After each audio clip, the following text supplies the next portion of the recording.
This is On Shifting Ground. I'm Ray Suarez. The U.S.'s auto future may be, for the moment, gridlocked, but on the other side of the world, Asian car makers are racing forward with ambitious electric vehicle plans. For rising powers like China and India, tens of millions of consumers who make up the new middle class are in the market for luxury goods, and EVs fit the bill. But are EVs actually good for the environment? And will they lead to an energy future free of fossil fuels?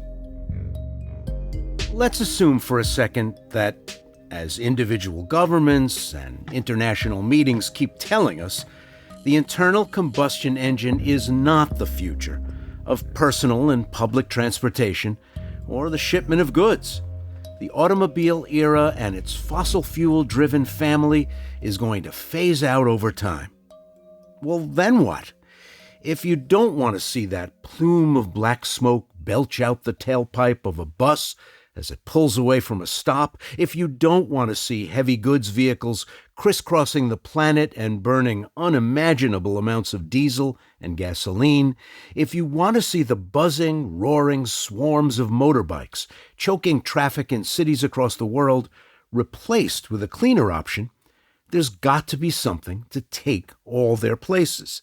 In some places, EVs, electric-powered vehicles, are charging ahead, and in other places they're not. The very hot summer of 2023 should have us thinking seriously about the transportation future. Which countries are moving ahead? What are they doing that the U.S. is not?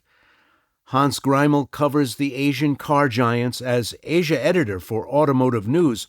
Welcome to On Shifting Ground. Hello, Ray. Thanks for having me.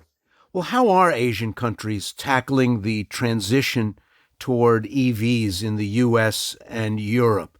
Is there a similar demand in the domestic market in East Asia, in South Asia? Well, that really depends on what market you're talking about. China is probably the world's leader in terms of pure electric vehicles. That means vehicles driven totally by a battery, nothing else. Yet right around the corner here in Japan, where I'm based, you have almost the opposite. It's really a laggard in terms of electric vehicles, even though you have some of the world's biggest automakers based here, like Toyota, Honda, or Nissan. These are household names worldwide. They are companies that conquered the global auto market in the 1980s and 90s, and now they are seen on the global stage as really falling behind their global rivals in terms of rolling out these electric vehicles. It's interesting to hear you say that because Toyota really stole a day's march on a lot of its competitors by going big in hybrid, introduced the Prius and then transferred hybrid technology up and down its range. Nissan pioneered totally electric-driven vehicles. You know, you looked at the Leaf and realized there was no tailpipe, and it had a global supply chain for components and marketplaces. How did they end up behind when it seemed like they were ahead of the competition? That's a good question. I think part of it has to do with the local market dynamics in their home market of Japan. And that is because Japan is a very difficult market for electric vehicles, whereas they get a huge bolstering of their global sales from their home market of Japan, which is still the world's third or fourth largest market. The local demand for EVs is very minimal. So they are looking kind of navel-gazing at their own backyard and thinking this is representative of the global market. And I think they've lost touch with what's going on elsewhere. I might also add that the Japanese are very pragmatic in terms of their approach. They were a leader maybe with the Prius, but generally saying they are not a leader in new technologies. I would characterize them more as a fast follower. That is, that they see a new direction and they're able to quickly pivot and move in that direction to follow the leader and catch up. So they're more pragmatic in terms of maybe letting the others take the first step in pursuing an all-electric future, and then seeing which way the wind blows, seeing how the cards fall, and then following up quickly. So that's the stage we see them in today, holding back a little while the other companies take the big risks. Recently, I was living in China and also cycling a lot around the city to get around. And so when you're there at street level pedaling your bike, it's easy to see just how many electric vehicles there are. Also, local regulations requiring rechargeable battery motor scooters. So the smoke that you might see in places like Jakarta and Bangkok, you don't see in Shanghai. Is China ahead of the competition? Well, China is, I would say, the global epicenter for the EV movement. As you point out, that's largely because of government backing, I would say. The government there essentially prioritized certain industrial fields as critical to national development and national policy. One of those is the development of electric vehicles and the batteries that go along with them. So in conjunction with that, they've been generous with incentives to help spur the sale of these vehicles nationwide. And you see that when you're there, the EV penetration rate in China is as high as 30%, whereas you see it by comparison in the United States around 7%. So the penetration, the acceptance, the uptake of electric vehicles in China far exceeds that you see in other nations.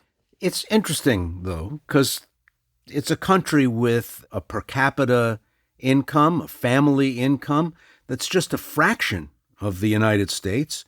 But recently, a Ford executive lamented the slow adoption of EVs in the United States and chalked it up to the fact that they're just too expensive to be widely adopted. How have electric vehicles become so popular in what will eventually be, if it isn't already, the world's largest automotive market, and one where people just don't have as much income to spend? Well, the Chinese automakers have been very innovative in terms of creating low-cost electric vehicles. So that's one issue at play here. You can find an EV for a lot less in China than you can in the United States. And that's partly to do with the fact that the American customer who has had a relationship with the automobile going back 100 years has certain expectations what the safety and the performance and the quality level of a car should be. In China, where the relationship or the expectations of automotive use don't go back quite as long, don't have such a rich history, they are more flexible in terms of what they demand from their vehicles. So that allows a certain wiggle room, I would say, in terms of what kind of quality they put out, what kind of performance they achieve. But it also allows them to hit a much lower price point, which makes it more affordable. Now, I might also add that although they are cheaper they can be cheaper in China, they also backed by certain incentives. The overall vehicle penetration rate in China is much lower. So even though China has a much lower, let's say, per capita income with vast swaths of poverty, those people are usually out of the car market. So it's a little bit of comparing apples to oranges. In the United States, essentially, everybody needs a car to survive.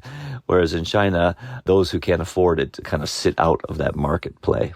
You've got two huge markets in India and China, where there are rising expectations about people's future wealth, larger numbers of people with a decent education who are hoping to get a sort of middle-class living by world standards.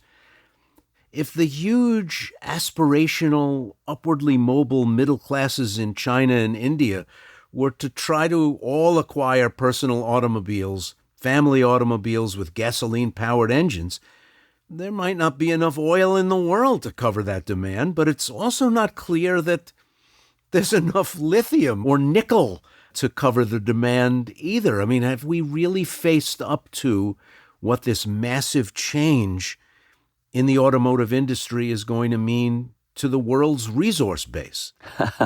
That's an excellent question, because you have to ask yourself, well, let's say that the automobile penetration rate in countries like India or China someday reaches that of the United States, then we have a real global crisis in terms of resource allotment and resource supply.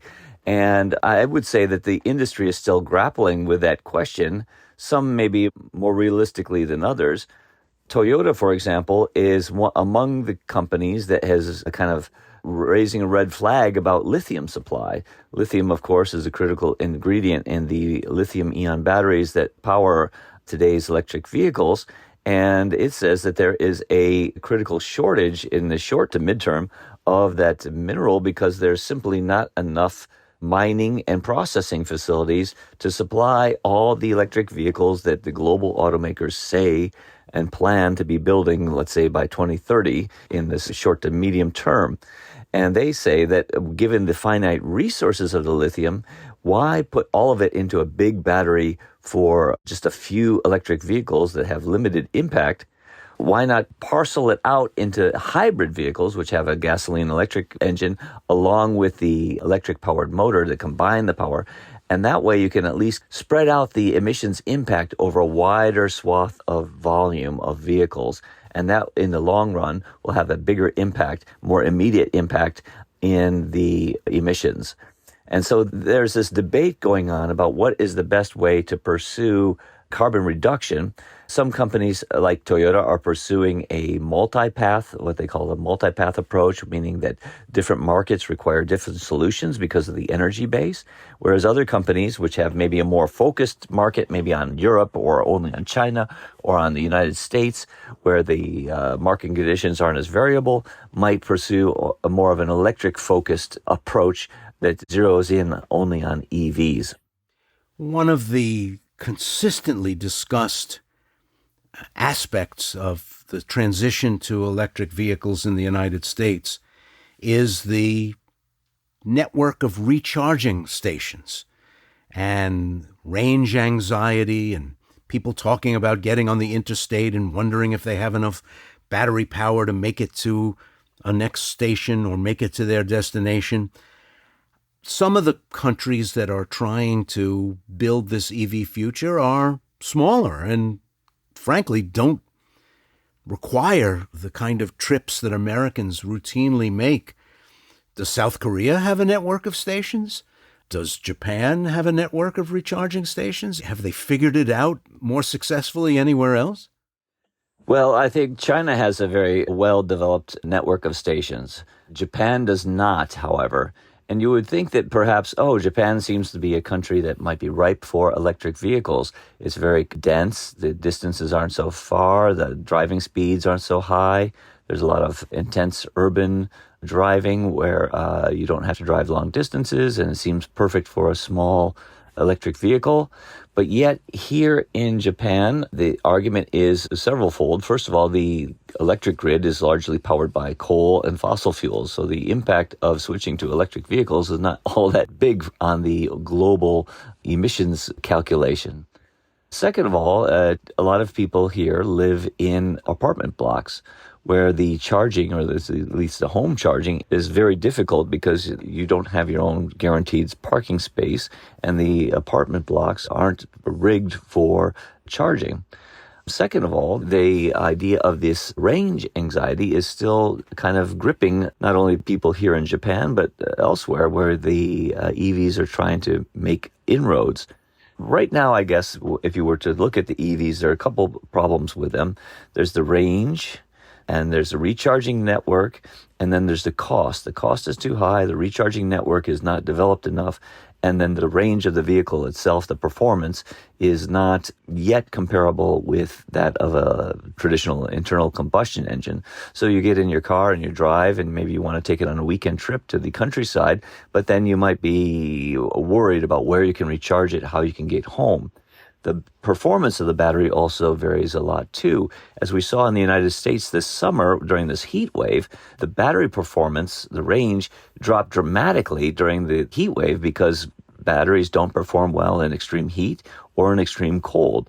I drove a plug-in hybrid. This is not even, thank God I was driving a plug-in hybrid, but last couple winters ago, I was driving a plug-in hybrid here in Japan during the winter in December. Wasn't even that cold, but the cold was bad enough to completely sap the energy of the onboard battery overnight. So I had to keep driving on the internal combustion engine. So these are the kind of concerns that grip consumers as they consider whether or not to buy an EV. You've mentioned global giants that are familiar to any American motorist, Honda, Toyota, Nissan. Are there Asian companies that might not really be familiar to Americans? that are all in on EVs that may be the place that makes the breakthrough on batteries, may be the place that makes the breakthrough on lightening the body and thus increasing the range? Are there companies that we may not be familiar with in the United States that are perhaps going to be big entrants into this market in years to come?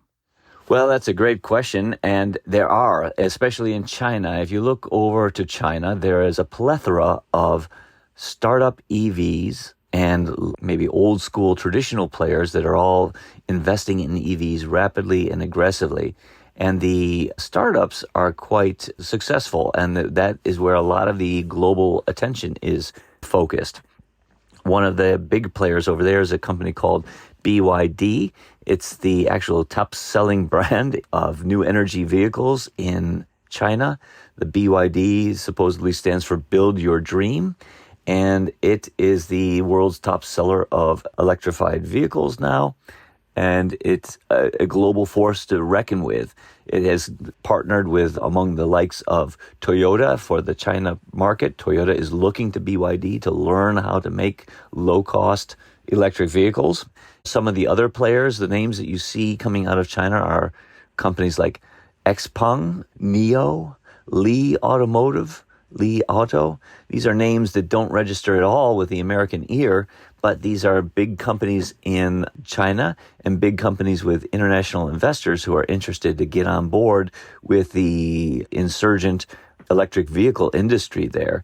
So although we haven't seen them hit the U.S. shores, these might be names like in the future that become household, just as Toyota, Nissan, Honda were once kind of obscure names, let's say back in the 60s or the 70s, but are now global forces to deal with. Is there wariness in Asia about American commitment to free trade and whether or not they'll be able to get their product into the United States and develop a dealer network and that kind of thing? Well, I think there is some wariness about that, especially with this new Inflation Reduction Act, which requires companies essentially to, in order to qualify for incentives or tax credits in the U.S. market, they have to build a certain percentage of the car and the battery, especially in the U.S. or North America, I should say, or a free trade bloc country. So that is forcing a lot of companies to invest heavily in U.S. manufacturing of electric vehicles that they either would have brought into the market much slower or much later, or might not have done at all. I think a lot of companies in Asia in particular were thinking about an export market or export model to the United States. But now this is forcing them to rethink that and to actually bring the manufacturing to the U.S. shores.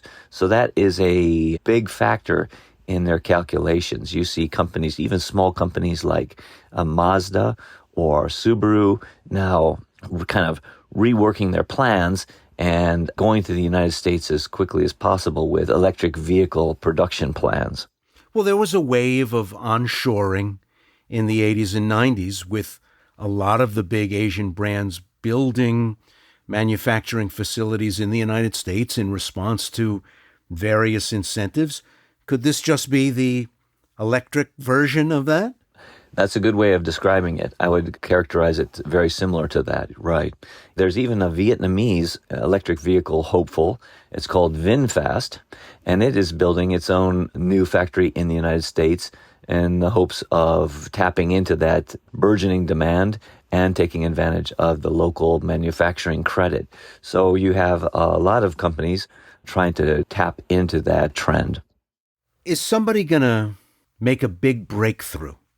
A Kia, a Hyundai, a Chery, a Geely? Is somebody going to make a big breakthrough that sort of ends up acting as a proof of concept that sort of breaks the logjam on all of this? Or is it really going to be slow, incremental, sort of fighting for every yard as you try to advance this massive change in the way people get around? Well, right now, I would say what people are really banking on is a breakthrough in the battery technology. That is seen as tackling a couple of problems. One is the safety of the battery, but more importantly is the cost and the performance of the battery. And what is the kind of holy grail or the end solution here is this thing called a solid-state battery, which replaces today's liquefied electrolyte in the battery with more of like a putty-like solid material. And that allows the battery to be much denser in terms of energy, and it's smaller and safer in terms of performance, theoretically. Now, the problem is the theoretically part, because it's very difficult to manufacture these with reliable long-term quality, because it's very sophisticated battery that requires very precise manufacturing. So right now it's very expensive and very difficult, and no one yet has been able to achieve it at a mass market or mass production level. But you have automakers around the world chasing that dream of the solid-state battery, which may allow a breakthrough in terms of cost and performance, and that would be a major bolstering to the EV movement. What kind of timeline are we talking about? Well, companies like Toyota, for example, say that they should be able to achieve it in the second half of the 2020s. So let's say 2027, 2028. Nissan here in Japan is also on the same kind of time frame for their solid-state battery. But this is one of those things that is like hydrogen fuel cell technology, something that's been talked about for a long time, pursued for a long time, but the actual realization of this technology keeps kind of dropping back into the future. And we still don't know exactly how realistic it is when it comes to market. One thing, I just mentioned it, but the hydrogen fuel cell technology, that's something we haven't talked about either, but it's a technology that relies on hydrogen essentially to create electricity that would power the vehicles. And that is another kind of holy grail dream technology for automakers, because it is also emissions free, doesn't emit any carbon dioxide. And that is a technology being pursued by several automakers worldwide, notably here in Japan, you have a Honda and Toyota doing it, but also Hyundai in Korea, General Motors in the United States. So there are a lot of big names putting big money into hydrogen, and that is also a technology that has potential as a potent carbon dioxide fighter. Hans Greimel is the Asia editor for Automotive News. Great to have you with us. Thank you very much, Ray.